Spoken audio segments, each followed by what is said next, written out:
Psalmo bla 51. David ƒe nufiameha na hɛnɔla.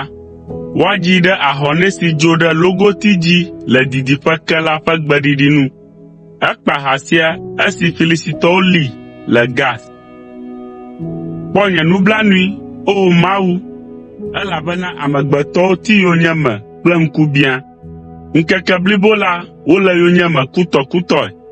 Ame siwo le ŋunye gblẽm la ti yonyeme ŋkeke blibo la, eye wo dometɔ geɖewo tso ɖe ŋunye kple dada. Maka ɖe dziwò ne vɔvɔ̃ ɖom. Wò Mawu si ƒe nya mekafu, Mawu si dzi meka ɖo, nyemavɔ̃ akpɔ o. Nu ka amegbetɔ, ŋutilã kple ʋu awɔm ma?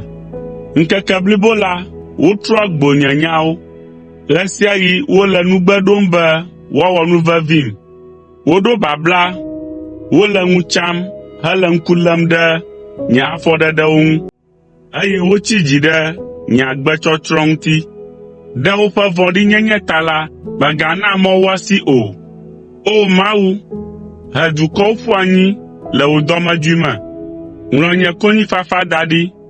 Lé nye aɖatsiwo ɖe agbalẽ dzi. Ɖe womele wò nyaŋlɔɖiwo me xoxo oa?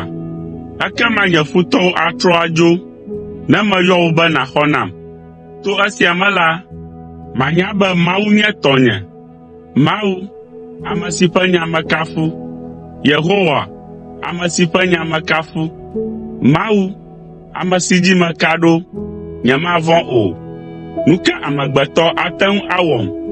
O Mawu, meɖe adzɔgbe na wò, eya ta maxe adzɔgbeɖefe na wò, elabena èɖem tso ku me, eye nèna be nye afɔwo hã magaɖiɖi o. Ne mate ŋu azɔ le Mawu ŋkume le agbagbeawo ƒe anyigba dzi,